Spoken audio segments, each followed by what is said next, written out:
and welcome to the Craft Beer Corner. For today's beer review, we're jumping into another beer from Hardywood Park Craft Brewery out of Richmond, Virginia. We've done, I don't know, 6, 7 of their beers over the years. Just did one relatively recently. This, as all of the others, I did get from Tavour. And today's beer in question is called Rum Barrel Pumpkin. Now, this one sounded really, really interesting when I saw it pop in my feed, so I knew I was going to grab it.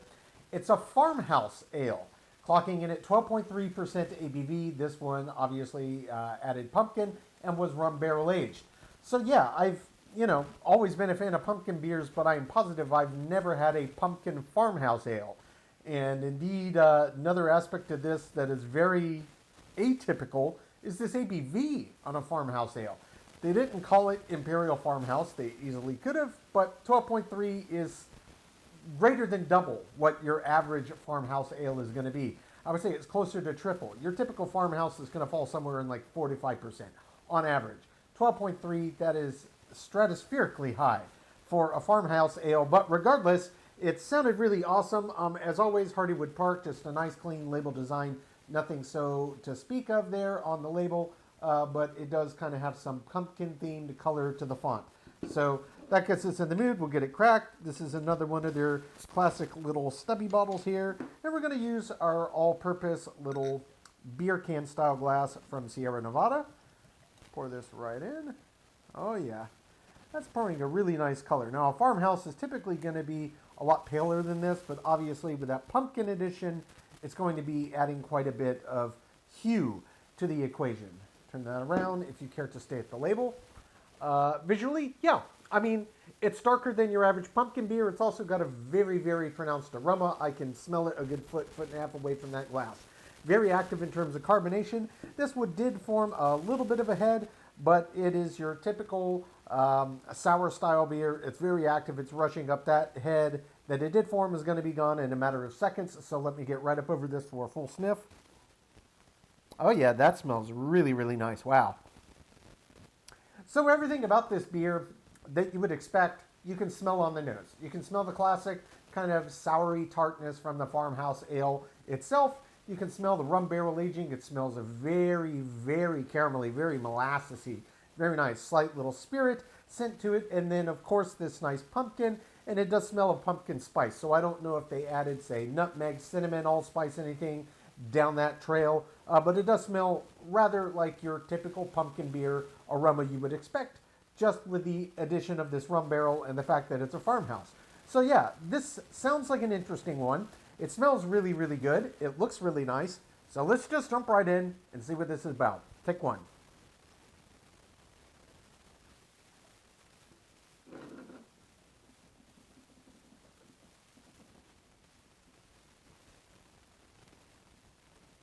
Ooh, yeah. Oh, wow. Okay. So there's a lot happening with this beer. A lot that's really nice and a lot that I didn't expect. So the first thing is 12.3% ABV.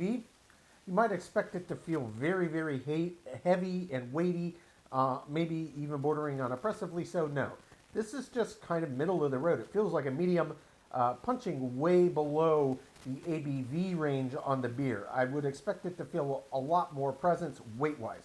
So this one doesn't sit heavy on the stomach. Whether or not you consider that a good thing or a bad thing, for the ABV range, it definitely doesn't feel as heavy as you would expect. In terms of the mouthfeel, atypical for a farmhouse, but this one does get very creamy when you agitate on the palate. You don't normally get that, but that is the case here. And then immediately, when I swallowed, is what rather took me by surprise. I don't know, obviously, the exact yeast they may have used. Obviously, farmhouse style ale, good chance that they had, some natural yeast bacteria in their natural environment that at least partially was used for fermentation. But whatever was the final, end game of what went into, turn this into beer, definitely tastes to my palate like Hefeweizen yeast.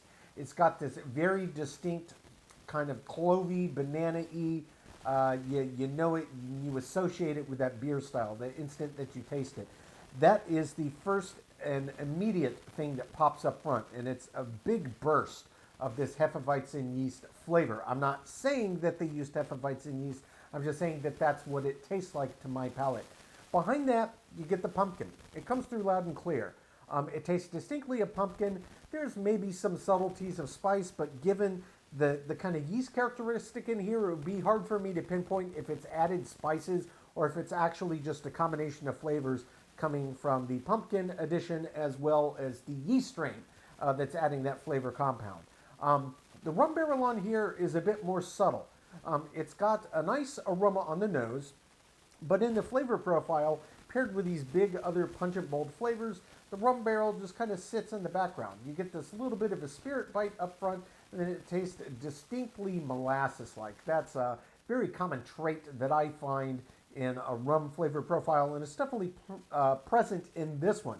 So there's a lot that's happening in this beer that is not the norm, almost from the very beginning. So a very, very interesting beer indeed. Pretty complex here. I want to make sure I get everything right. So as always, I'm going to jump back in for a second sip, let everything re-intensify, make sure I didn't miss anything critical. Then we will talk about the balance and the finish. But on sip one, very unique, very good. Take two.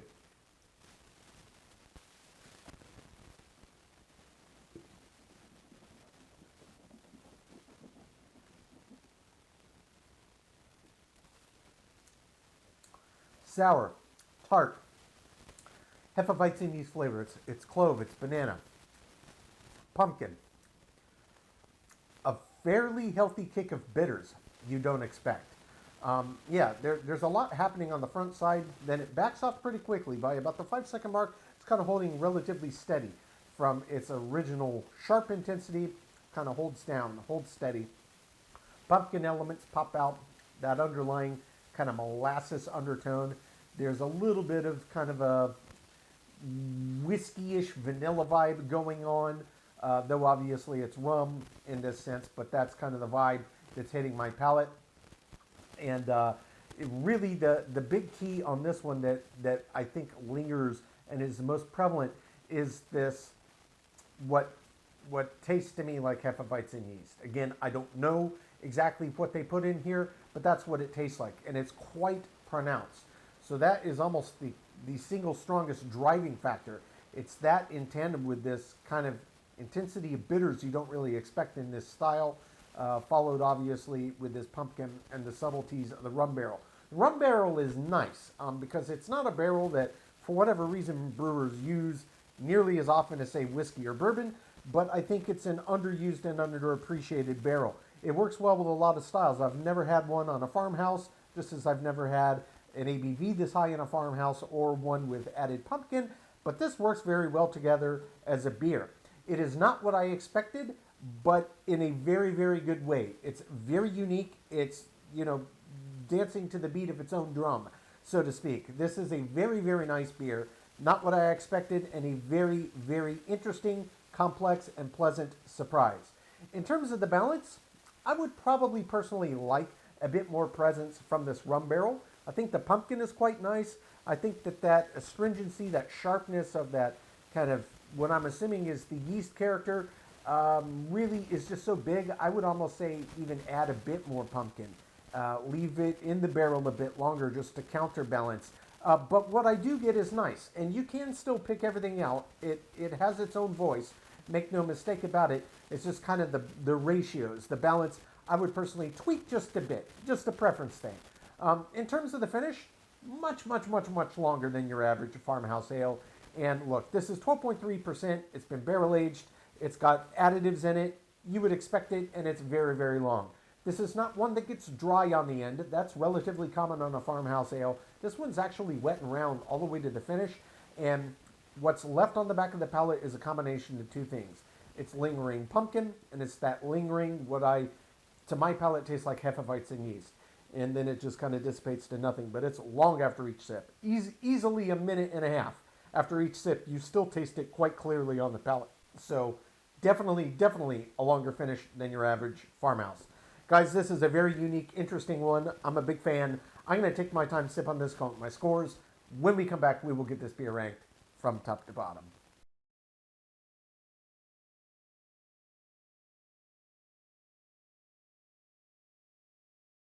All right, now we're going to get this beer ranked. This was Hardywood Park Craft Brewery's Rum Barrel Pumpkin, a farmhouse ale clocking in at 12.3% ABV. This one was rum barrel aged, had added pumpkin.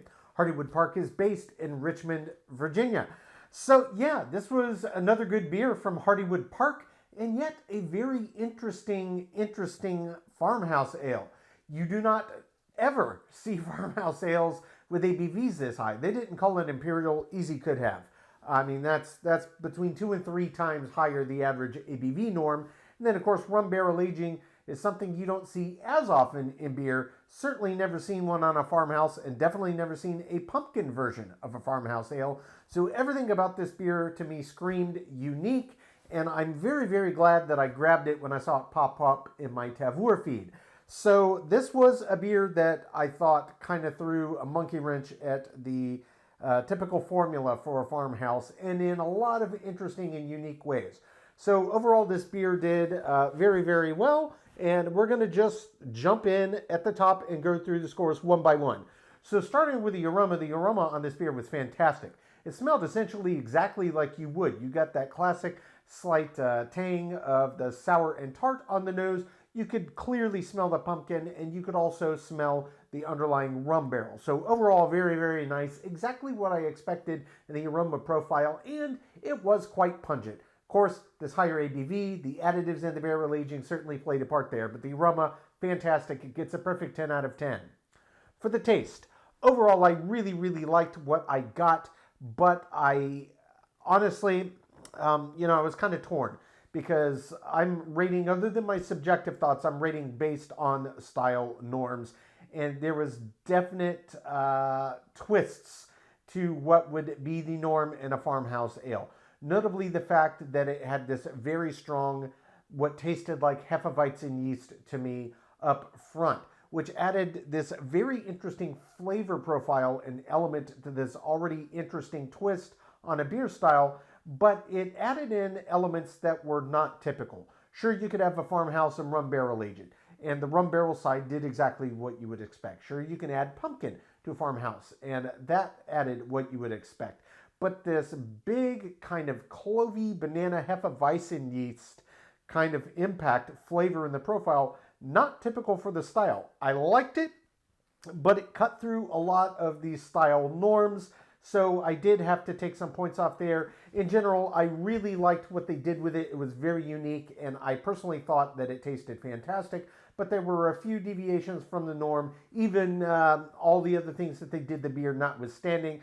So I did still say it's above average. The taste, I gave an 8 out of 10. Moving on to the body. Now, a farmhouse style ale is not a beer style you would typically associate with a robust body, but this one is 12.3% ABV. That being said, it was really just kind of sitting in the medium range, which was quite a bit lower than I expected given the ABV. So the body, I did say high end of average. I gave it a 6 out of 10. For the mouthfeel on this beer was very, very nice.